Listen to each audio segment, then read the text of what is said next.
अच्छे चल रहे हैं। दिमनी सीट की हम बात करें, चूंकि बीजेपी ने अपने कद्दावर नेताओं को, केंद्रीय मंत्रियों को भी मैदान में उतारा और जो बड़े दिग्गज हैं उनकी भी प्रतिष्ठा अमित दांव पर लगी है। उनका भी आज किस्मत का, भाग्य का फैसला होना है। तो तमाम अपडेट्स हम आपको दे रहे हैं। नेहा जी, राजस्थान की बात करें, मध्य प्रदेश की बात करें, दोनों चूंकि तुलनात्मक रूप से बड़े राज्य हैं, लेकिन राजस्थान में जो 1993 से हम चर्चा कर लें, जो रिवाज लगातार बना आया है कि सत्ता परिवर्तन होता ही होता है। आगे हैं आप लोग रुझान के मुताबिक, लेकिन अंतर बहुत ज्यादा या बहुत बड़ा नहीं है।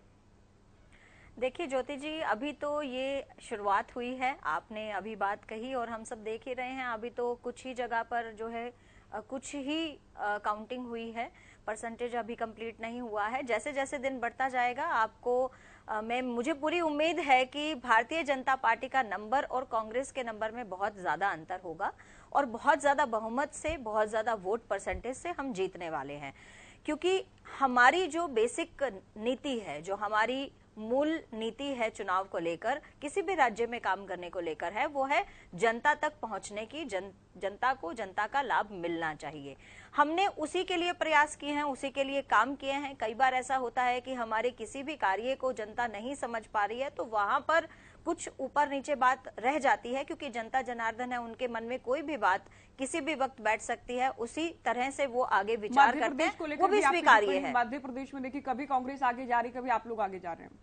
देखिए ये तो अभी ये दूसरी बार शायद ऐसा हुआ है कि कांग्रेस अभी एक सीट पर आगे चल रही है, लेकिन अभी तक जो जितने भी रुझान चेंज हो रहे थे उसमें हमेशा बीजेपी ही आगे चल रहा था और राजस्थान में भी लगातार बीजेपी आगे चल रही है। और मुझे पूरा यकीन है, मुझे पूरी उम्मीद है कि भारतीय जनता पार्टी का दामन जो है वो मध्य प्रदेश की जनता भी और राजस्थान की जनता भी छोड़ेगी नहीं और वो हमें ये मौका जरूर देंगे। अमित जिस बात का जिक्र कर रहे थे, भूपेश बघेल, जिनकी लोकप्रियता को लेकर बातें हुई कि काका कमाल करने वाले हैं, वो खुद पीछे चल रहे हैं। बजरंग दास जी, बघेल पीछे चल रहे हैं। हालांकि आपकी पार्टी के लिए अच्छी बात यह है कि आप लोग आगे हैं। पार्टी भी आगे रहेगी और बघेल जी भी जीतेंगे। ये रुझान आपके सामने, रुझान के हिसाब से 2 स्टेट में तो सरकार बनती दिखाई रही है। 60 का आंकड़ा तेलंगाना में आपके सामने रुझान दिखा रहा है, तो इसका मतलब सरकार बनेगी। अब आप छत्तीसगढ़ देख लीजिए, 45 आपका आंकड़ा दिखा रहा है, वहां सरकार बनेगी। मध्य प्रदेश, राजस्थान के अंदर कांटे की टक्कर चल रही है। मैं यही बताना चाहता हूं, जनता का मन बन चुका था ये झूठ और लूट की जो राजनीति है उससे मुक्ति पाने की। जिस प्रकार नरेंद्र मोदी जी ने जनता को ठगने का काम किया, झूठी घोषणाएं करने का काम किया, 2 करोड़ युवाओं को आए साल नौकरी देने का वायदा किया, कोई वायदा पूरा नहीं किया। यही वो सरकार थी जिन्होंने ये कहा हम 250 रुपए रसोई गैस सिलेंडर दे देंगे, सिलेंडर पार कर दिया 1150 रुपए। आज चुनाव के अंदर ये वही लोग कहते हैं हम 450 कर देंगे। हरियाणा का मुख्यमंत्री राजस्थान में जाके कहता है भाई रसोई गैस सिलेंडर 450 रुपए दे देंगे। अरे आप राजस्थान में घोषणा कर रहे हैं मुख्यमंत्री जी, हरियाणा में तो दे दो, आपकी सरकार है, लोग जानती है किस प्रकार जनता को बरगलाना काम करते हैं। वोट लेने के लिए झूठ का सहारा, 15 लाख रुपए जुमला, ये कह दिया 35 रुपए लीटर हम पेट्रोल डीजल देंगे, आपके सामने 100 पार कर दिया। महंगाई सर जोड़ के महंगाई बोल रही है। एक बार फिर से आंकड़े हम बता दें, राजस्थान में देखिए और मध्य प्रदेश की हम बात करें तो यहाँ कांटे की टक्कर नजर आ रही है। बहुत सारे एग्जिट पोल में दिखाया गया कि बीजेपी सरकार बना रही है या फिर बीजेपी प्रचंड बहुमत से, बहुत बड़े अंतर से सरकार बना रही है, लेकिन अब तक के रुझान के मुताबिक ये नहीं लगता के। तो लगातार बड़ी खबर हम आपको बता रहे हैं। एक और बड़ी खबर आपकी टीवी स्क्रीन पर, तो एक और बड़ी खबर मतगणना से जुड़ी, रुझान से जुड़ी हम आपको बताने जा रहे हैं। पाटन से भूपेश बघेल पीछे चल रहे हैं। तो इससे पहले भी हमने आपको बताया कि बघेल पीछे चल रहे हैं। भूपेश बघेल अपनी सीट पर, क्या ये अपनी सीट बचा पाएंगे? क्योंकि कांग्रेस तो लग रहा है कि जो कि बहुत क्लियर भी नजर आ रहा है कि छत्तीसगढ़ में कांग्रेस सरकार बचाने में कामयाब होगी। बहुत सारे एग्जिट पोल ने भी ये दिखाया, लेकिन बघेल पीछे चल रहे हैं। बीजेपी के विजय बघेल आगे चल रहे हैं और भूपेश बघेल पीछे। सुने, अरे मैंने कोई उलझान नहीं देखे, मुझे 11 बजे तक कोई उलझान की तरफ देखने की आवश्यकता नहीं है। सर कॉन्फिडेंट है? मैं बहुत कॉन्फिडेंट हूँ। मुझे मध्य प्रदेश के मतदाताओं पर पूरा विश्वास है। कितनी सीटें? मैं ये सीटें मीटे में नहीं जाता, मैं मतदाताओं पर। कमलनाथ को आपने सुना और देखिए अंतर जो था मध्य प्रदेश में वो एक बार फिर से बड़ा हो गया है। 97 सीटों पर बीजेपी आगे, 89 पर आ गई है कांग्रेस। ओंकार सिंह जी, हालांकि आप लोग रीजनल पार्टी हैं, लेकिन जो भी इस सेमीफाइनल सत्ता का हो रहा है, इन राज्यों में जो चुनाव परिणाम आएगा उसका हरियाणा पर भी कहीं ना कहीं असर होगा, क्या कहेंगे? चलिए ओंकार जी हमारे साथ नहीं है। निवान शर्मा जी, आपकी पार्टी कैसे देख रही है अभी तक के जो रुझान है? देखिए मैडम, अभी तक जो भी रुझान हम देख रहे हैं बहुत कांटे की टक्कर है। तो एक चीज क्लियर है कि जिस तरह से एक बदलाव की लहर होती है या वन साइडेड लोगों का मैंडेट होता है, वो नहीं है। हाँ। और वो वन साइडेड मैंडेट तभी होता है जब जनता चाहती है कि हम, जनता के दिमाग में श्योरिटी होती है कि हमें इस पार्टी के साथ में जाना। जैसा आपने दिल्ली में देखा कि 70 में से 67 सीटें, पंजाब में देखा 117 में से 92 सीटें, ये बदलाव के नतीजे होते हैं, बदलाव के आंकड़े होते हैं। अभी स्टेट ऑफ कंफ्यूजन, जनता के दिमाग में कंफ्यूजन है कि इसे वोट दे, ये भी ऐसा ही है, बीजेपी भी ऐसी है, कांग्रेस भी ऐसी है, इनको वोट दें या उनको वोट दें। ये आपके अभी तक जो आंकड़े हैं ये बता रहे हैं। आगे रिजल्ट आना बाकी है, अब देखते हैं इसमें क्या होता है। हमारी जहां तक बात है, हम जनता के बीच में गए थे, हमने जनता को अपनी बात बताई थी, लेकिन लिमिटेड रिसोर्सेज होने की वजह से और क्योंकि हमारा फोकस पूरी तरह से हरियाणा है, हमने ज्यादा वहां पर ताकत नहीं लगाई। और जितनी हमारे पास लोगों की तरफ से फीडबैक आया, जितना कैंडिडेट्स हम लोग वहां पर अच्छे ढूंढ पाए, हम वहां पर लड़े। रिजल्ट का वेट है हमें कि कितने % वोट मिलते हैं या कहाँ हम क्या नतीजे जाते हैं, रिजल्ट का वेट करें। लेकिन एक बात क्लियर है कि मध्य प्रदेश में भी, राजस्थान में भी जनता जो है वो मौजूदा पार्टियों से खुश नहीं है, इसीलिए कंफ्यूज मैंडेट की तरफ बढ़ रहे हैं। जी देखिए, छत्तीसगढ़ में, अमित, छत्तीसगढ़ की हम बात करें तो बीजेपी यहाँ भी पहले के मुकाबले बेहतर करता नजर आ रही है, लेकिन जो पैटर्न है अब तक का कि क्लीन स्वीप करती कोई भी पार्टी नजर नहीं आ रही। अमित, ये क्या कहता है पैटर्न? यही एक बड़ा प्रश्न है कि जनता क्या सोचती है। मैं अभी बैठा यही सोच रहा था जब विवादित बयानों की बात चल रही थी। पनौती का बयान जो काफ़ी जो विवादों में रहा और सब अपने अपनी तरह से उसे भुनाने की कोशिश कर रहे हैं। कांग्रेस के बजरंग दास जी गर्ग कह रहे थे अभी, और साथ साथ नेहा धवन जी कह रही थी। हालांकि मैं पूर्व मुख्यमंत्री भूपेंद्र सिंह हुड्डा का उस समय बयान सुन रहा था। उनका ये कहना था कि कोई भी सार्वजनिक पदों पर बैठे लोगों ने जिम्मेवारी से बयान देना चाहिए, और खासतौर पर प्रधानमंत्री, पूरे देश के प्रधानमंत्री हैं, तो ऐसे शब्दों का इस्तेमाल नहीं भी होना चाहिए। लेकिन इन चुनावों में सबसे बड़ी बात यही रही कि एक तो मुझे INDA गठबंधन का कहीं ना कहीं नजर नहीं आया, कि कहीं दिखाई नहीं दिया उनके आपस में तालमेल क्या रहा, दूसरा मुद्दे क्या रहे, और राष्ट्रीय चेहरा, जैसा कि नेहा धवन जी कह रही थी कि नरेंद्र मोदी जी का चेहरा सर्वमान्य है, लेकिन जब राज्यों की बात आती है तो वहां सरकार चलाने की बात होती है तो स्थानीय चेहरे ही सरकार चलाते हैं, और वही चाहे पार्टी का चेहरा हो चाहे सरकार का हो, उन पर ही दारोमदार रहता है। तो एक चेहरा इस चुनाव में कहीं ना कहीं गायब मिला। और छत्तीसगढ़ की बात करें, जैसा भूपेश बघेल जी पीछे ही चल रहे हैं पाटन से, और विजय बघेल आगे चल रहे हैं, तो वहां मुद्दे क्या रहे?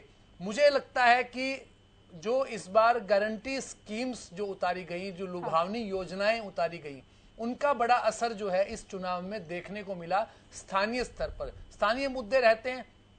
तेलंगाना की बात कीजिए आप, BRS से लोगों की नाराजगी क्यों रही, क्या कारण रहे? हालांकि KCR का बहुत अच्छा, मैं मानता हूं उनका काम करने का तरीका रहा होगा, लेकिन नाराजगी जो थी उनके आसपास के लोगों की थी। इसी वजह से वहां कांग्रेस को बढ़त मिली। कुछ भारत जोड़ो यात्रा का कहीं ना कहीं अगर प्रभाव अगर देखने को शुरुआती तौर पर मिल रहा है, तो मुझे लगता है वो तेलंगाना में मिल रहा है। और राहुल गांधी को एक बात के लिए तो उनकी पीठ थपथपा देनी चाहिए कि दक्षिण में देखिए, तेलंगाना में उनकी सरकार जो शुरुआती रुझान में लग रहा है, और एग्जिट पोल भी बता रहे हैं कि तेलंगाना में कांग्रेस स्पष्ट बहुमत लेकर आ रही है। तो ऐसी क्या नाराजगी रही, क्या मुद्दे रहे? तेलंगाना में भ्रष्टाचार भी एक बड़ा मुद्दा था, जो KCR के आसपास के जो लोग थे। और दूसरा एक बड़ा जो मामला वहां नजर आया, वो MIM का जो था उस पर, और KCR की आपस में मिली भगत और भारतीय जनता पार्टी से ऐसे आरोप लगे थे। और OBC का भी मुद्दा उठाने की कोशिश की, जो जातिगत जो अलग से उसको उठाया गया मुद्दा। लेकिन इन तमाम मुद्दों के बाद जो लुभावनी योजनाएं, चाहे मध्य प्रदेश की बात करें, देखिए, लाडली बहना योजना ने मेरा मानना है व्यक्तिगत तौर पर काफी फायदा जो है वो मध्य प्रदेश में शिवराज सिंह चौहान को मिला है। काफी वोट किया है और बम्पर वोटिंग इस बार हुई है। और राजस्थान में देखिए, चिरंजीवी योजना है, अशोक गहलोत की तमाम योजनाएं ऐसी रही जिनका सीधा लाभ लोगों को मिला। उस वजह से आज अशोक गहलोत एक मजबूत फाइट जो है वो दे रहे हैं, और ऐसा पहली बार हो रहा है कांग्रेस इतनी मजबूती के साथ जो भारतीय जनता पार्टी को टक्कर दे रही है। नेहा जी, राजस्थान में आप लोगों ने सीएम का चेहरा इस बार अनाउंस नहीं किया कि, लेकिन देर रात खबर ये है कि रात 3 बजे तक वसुंधरा राजे मीटिंग कर रही थी कि अगर बहुमत नहीं मिलता के तो बागियों को साधा जाए या जो अर्निंग है उनको साथ लाया जाए। तो ऐसे में गेम बदल सकता है कि अगर आप लोगों को बहुमत नहीं मिलता के तो देखा जा सकता है पार्टी में। देखिए ज्योति जी, मैंने पहले भी अपनी बात रखी है कि राजस्थान में चाहे वो वसुंधरा जी का कद हो, चाहे मेघवाल जी का कद हो, ऐसे बहुत बड़े चेहरे जो हैं इनका कद छोटा नहीं है। ना तो इनको हम नजरअंदाज कर रहे हैं और ना ही हम इनको नजरअंदाज कर सकते हैं, मैं यही कहूंगी। लेकिन कहीं ना कहीं अगर कोई ये बात शीर्ष नेतृत्व ने अगर देखी कि हो सकता है इस बार किसी और को मौका दिया जाए या वसुंधरा जी को ही मौका दिया जाए, तो वो भी उस राज्य के हित की बात ही होगी। मैं ये नहीं कहना चाह रही हूँ कि वसुंधरा जी को हम कंसिडरेशन में नहीं ला रहे हैं। वसुंधरा जी का अपना एक कद है, अपना एक स्टेटस है, अपना एक चहेते नेता के रूप में है। मंदिर वो जा रही, बिल्कुल देखिए, हर किसी को अपना प्रयास को बहुमत नहीं मिलता तो निजी तौर पर उनके साथ कितने लोग आ सकते हैं, उसको लेकर भी कवायद लगातार जारी है। बिल्कुल बिल्कुल, लेकिन मुझे नहीं लगता कि वसुंधरा जी अपनी पार्टी के साथ कोई किसी नेगेटिव चीज को लेकर चल रही हैं। वो जो भी काम कर रही हैं वो भारतीय जनता पार्टी के लिए काम कर रही हैं। वो जो भी काम करेंगी, जितने नेताओं को अपने साथ लेकर आएंगी, वो उसका जो फल है वो भारतीय जनता पार्टी संगठन को मजबूती देने के लिए ही किया जा रहा है। चलिए, सीएम को लेकर मैं बात कर रही थी। बजरंग दास जी, बीजेपी छत्तीसगढ़ में भी आगे निकल चुकी है। 38 सीटों पर बीजेपी को रुझान के मुताबिक बीजेपी आगे है आप लोगों से। 37 सीटों पर आपकी पार्टी। चमत्कार इस बार होने वाला है। ये रुझान है, कोई बात नहीं, अच्छी बात है। चमत्कार तो हम भी खुद कह रहे हैं, चमत्कार होगा। जब आप लोग रुझान में आगे निकल रहे हैं तो आप दावा कर रहे हैं सरकार बना रहे हैं हम। नहीं, देखिए बीजेपी आगे निकल रही है तो आप कह रहे हैं हल्के में नहीं से रुझान है। मैंने भी दावा, आप डिसाइड कर लीजिए बजरंग जी, रुझान को सीरियस लेंगे नहीं लेंगे। मैंने साफ कहा है, मैं डिसाइड ज्योति जी मैं कह रहा हूँ 100% जनता का आशीर्वाद हमारे साथ था, है। कांग्रेस पार्टी छत्तीसगढ़ में सरकार बनाएगी और भारी बहुमत से बनाएगी। आप देख लेना, आपका चैनल ही दिखाएगा भाई छत्तीसगढ़ के अंदर कांग्रेस की पार्टी पूरा बहुमत मिला, आपके सामने है। मैं यही बताना चाहता हूँ, ज्योति जी प्रधानमंत्री जी देश के, वो बार बार क्या कहते थे हर बयान के अंदर, कांग्रेस मुक्त भारत करना है, कांग्रेस मुक्त भारत करना है। आपके सामने छत्तीसगढ़ देख लेना, आपके सामने हिमाचल इनसे खोज लिया, कर्नाटक में सरकार बन गई। ये आपके साथ 4 स्टेटों के रुझान है। 4 स्टेटों के अंदर कांग्रेस सरकार जनता के आशीर्वाद से बनाने जा रही है। ये तो वो लोग हैं, प्रधानमंत्री किसी को आगे बढ़ता देख सकते हैं। पल पल में बदल रहे हैं रुझान। 40 पे कांग्रेस आगे हो गई है, 35 पर बीजेपी। हालांकि छत्तीसगढ़ को लेकर तो लगातार कहा ही जा रहा था कि कांग्रेस यहाँ पर सत्ता कायम रखने में कामयाब होगी। क्या इनेलो प्रवक्ता हमारे साथ हैं पीसीआर निवान शर्मा जी। देखिए, मध्य प्रदेश में अब तक जो रुझान आएंगे उसके मुताबिक बीजेपी सरकार बना रही है। राजस्थान में भी कुछ ऐसी तस्वीर नजर आ रही। तो ये प्रमुख और 2 बड़े राज्य हैं, यहाँ बीजेपी को जीत मिलना तो 2024 के लिए अच्छे संकेत रहेंगे भारतीय जनता पार्टी के लिए। देखिए, भारतीय जनता पार्टी के लिए तो संकेत क्या रहेंगे वो हम 24 में देखेंगे। लेकिन जहां तक कांग्रेस की बात है, ये चीज क्लियर है कि कांग्रेस बिल्कुल विफल रही है बीजेपी को हराने में। कांग्रेस के ऊपर जनता विश्वास नहीं कर रही है और कांग्रेस जो है वो कांग्रेस ने पूरी कोशिश करी कि हमारे जो एक हमारा मॉडल है जहां हम बिजली फ्री देते हैं, जहां हम शिक्षा फ्री, अच्छी शिक्षा की बात करते हैं, जहां महिलाओं के लिए स्टाइपेंड की बात करते हैं, इन्होंने कॉपी करने की कोशिश की। लेकिन वो जनता ने नहीं एक्सेप्ट किया, क्योंकि जनता को ये पता है कि अगर हम कांग्रेस को वोट देंगे तो कांग्रेस के जो नेता चुन के आएंगे वो बाद में बीजेपी में चले जाएंगे, तो हमारा वोट तो बीजेपी को जाएगा।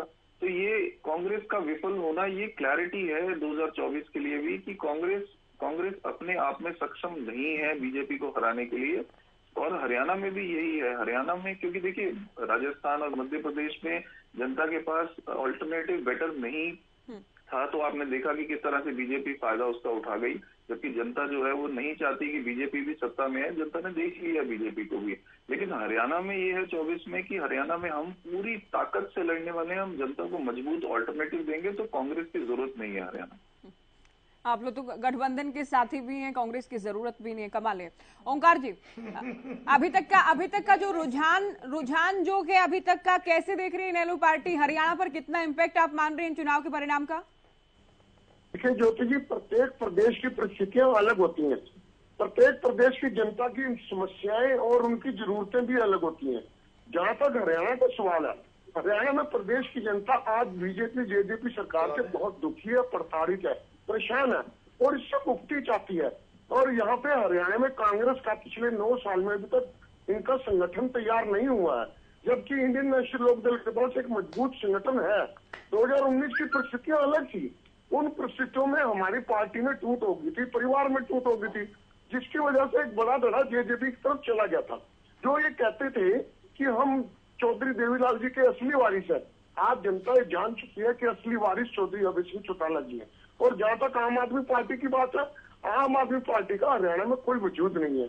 उसका मुख्य कारण है SYL भी है, क्योंकि जब आज पंजाब में इनकी सरकार है और ये कहते हैं हम एक बूंद पानी का हरियाणा को नहीं देंगे, तो हरियाणा वाले इतने वो तो नहीं है कि वो सोचेंगे कि ये पानी की एक बूंद भी देने को तैयार नहीं और हम इनको सत्ता सौंप दें।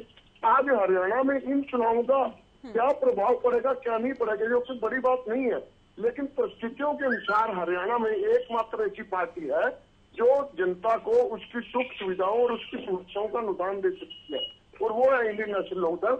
हमें पूरा विश्वास भरोसा है कि आने वाले चुनाव में इंडियन नेशनल लोकदल एकमात्र ऐसा दल आएगा जो जनता की उम्मीदों पर खरा उतरेगा। चलिए, उम्मीदें करने का सबको अधिकार है।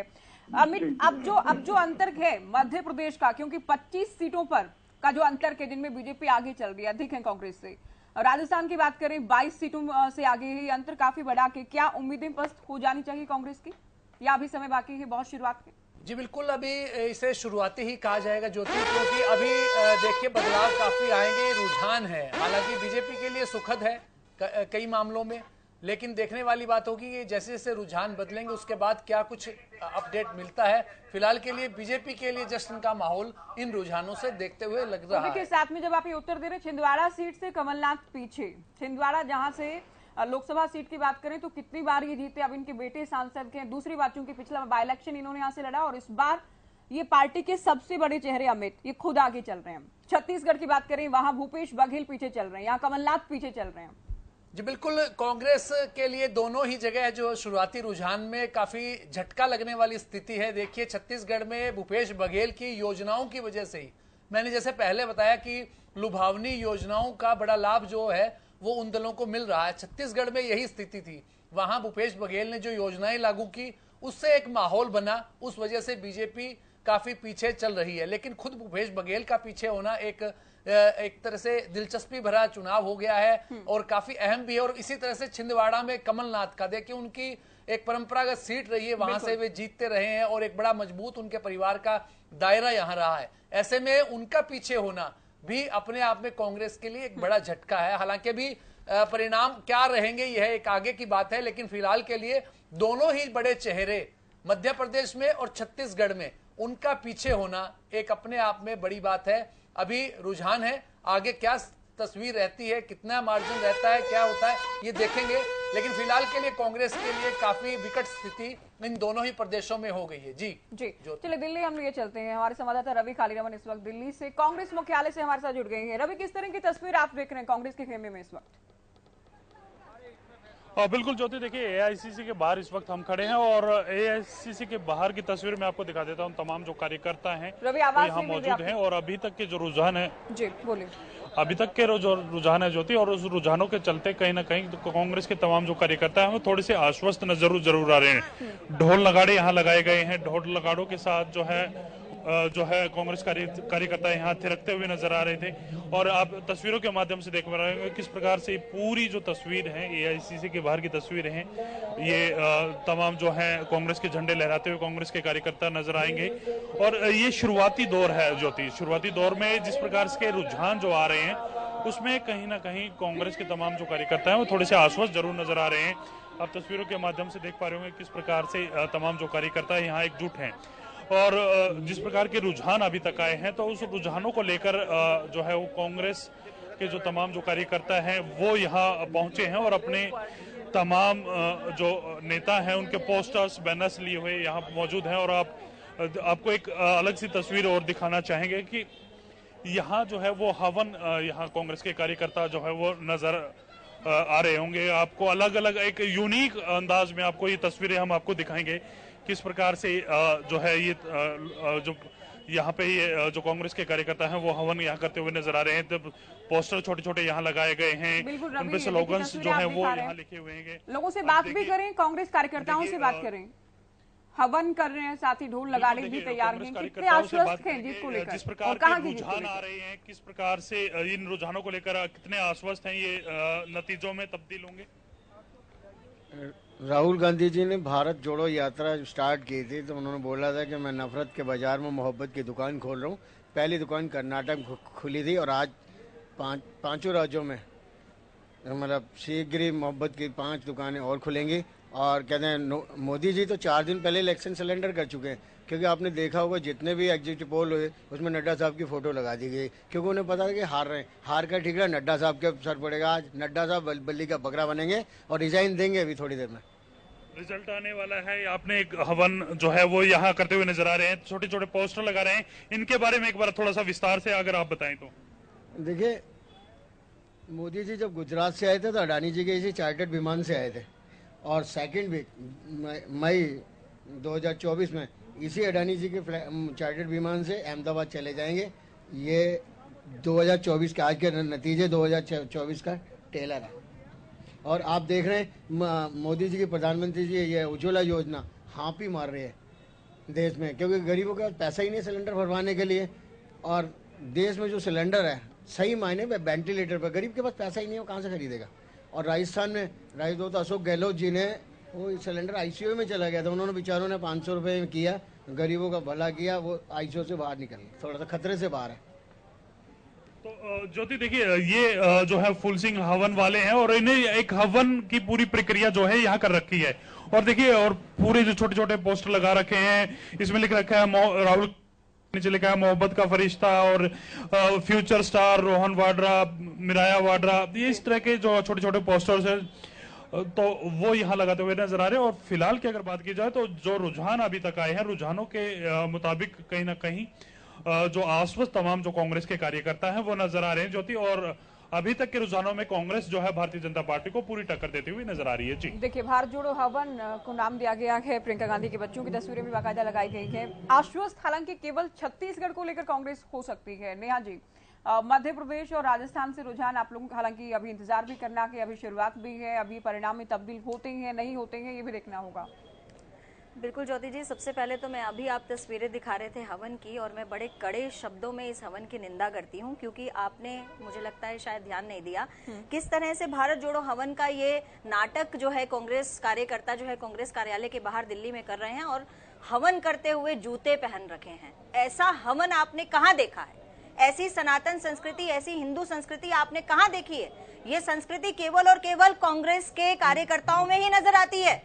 इस तरह से हवन का अपमान करना, इस तरह से धार्मिक चीजों का अपमान करना, ये हमेशा करते आए हैं और आगे भी करते रहेंगे। जनता इनको देखती है और इनकी इन्हीं हरकतों के कारण ही आज कांग्रेस के साथ जो है जनता का जो मन है वो मिलता नजर नहीं आता है। आज आपके समक्ष, आपके ही इन्हीं चित्रों के अंदर, इन्हीं दृश्यों के अंदर आपने देखा कि किस तरह से इस हवन में बैठकर एक नाटक किया जा रहा है। जूते पहनकर आप हवन कर रहे हैं। मैं कड़े शब्दों में इस कृत्य की निंदा करती हूं। यहाँ पर दूसरी बात मैं यहाँ पर यह कहना चाहूंगी कि जिस तरह से छत्तीसगढ़ में चाहे वो बजरंग जी हो, चाहे बजरंग जी की तरह और अन्य कांग्रेस के कार्यकर्ता हैं, वो ये कह रहे थे कि हम तो बिल्कुल क्लीन बोल्ड होंगे, हमारी जीत तो बिल्कुल क्लियर है और बीजेपी क्लीन बोल्ड होगा।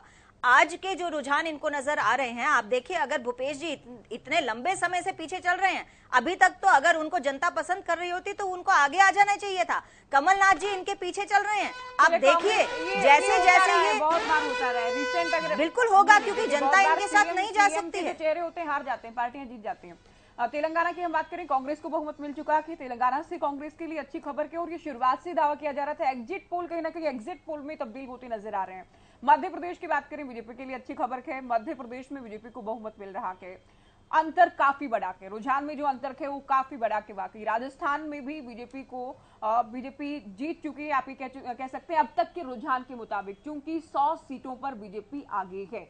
कितना बदलाव होता है कि क्या बदलाव होता है ये देखना होगा। छत्तीसगढ़ से कांग्रेस के लिए अच्छी खबर है। बजरंग जी, जूते पहनकर हवन करेंगे, आशीर्वाद नहीं मिलेगा, नेहा जी कह रहे हैं, अपमान कर रहे हैं सनातन धर्म का आपकी पार्टी के कार्यकर्ता। देखिए ज्योति जी, ये भारतीय जनता पार्टी का काम यही है, इस पर भी कुछ कहेंगे बजरंग जी? धार्मिक भावना को भड़काना, भाई से लड़ाना, ये इनका धंधा है, ये ना काम बन बजरंग जी, चुका है। कैसी छोटी बात कर रहे हैं, आपकी आंखों के सामने है, आप इस पर भी अभी कुछ बोलने की बात रह गई है? मेरी सुन लो। आपने हिंदू धर्म की पद्धति को पहचाना होगा, आप भी हिंदू धर्म से होंगे, आप जानते नहीं है कि मंदिर में हवन करते हैं तो जूते उतारते हैं? चाहे कितनी भी ठंड हो, चाहे कितनी भी सर्दी हो, आपने हिंदू धर्म के से प्रेम करने वाले लोगों को, श्रद्धा रखने वाले लोगों को देखा होगा कि वो नंगे पांव बैठते हैं। हिंदू धर्म की जो बात करते हो, हम बजरंग जी, अभी भी कुछ रहने के लिए बचता है क्या? पूजा होती है, आंखों देखिए मक्खी निकल रहे हैं। आपको भी पता है, आपको आदत पड़ गई बीच में। ज्योति जी को एक बार चुप करा लो, बुलवा लो, मैं चुप हो जाता हूँ। इनके समय में बोलती, मेरी बात सुन लीजिए, इनका धंधा बन चुका है भाई को भाई से लड़ाना। ये वो लोग हैं, कहते चलिए रवि हमें बता रहे, क्योंकि ठीक है, रवि ने बताया कि जुराबें पहनी है, जूते नहीं पहने। नेहा जी, आपने गलत देखा और गलत कहा, जुराबें पहनी है, जूते नहीं पहने हवन करने वालों ने। ठीक है, अगर आपको ये इश्यू लगता था तो इस बात को लेकर भी हमने जवाब ले लिया के बजरंग जी। लेकिन छत्तीसगढ़ और तेलंगाना में यहाँ ये भी आ गया, एमपी और राजस्थान से तो निराश करने वाली खबरें आ रही लगातार आप लोगों के लिए। छोटी सी टिप्पणी चाहिए। देख ज्योति जी, मुझे ये भी उम्मीद है, अच्छा, और मैं आपके चैनल साहब कह रहा हूं, मुझे पूरी उम्मीद है, जनता का आशीर्वाद हमें मिला है और मिलेगा। हम चारों स्टेटों में सरकार बनाएंगे। या आपके सामने रुझान आ रहे हैं, कभी नीचे है कभी ऊपर है। मुझे पूरी उम्मीद है, जिस प्रकार हमने सर्वे करवाया, जनता का एक ही मन बन चुका था कि हमें इस सरकार से मुक्ति लेनी है, क्योंकि ना इन्होंने रोजगार दिया, लोग ठगने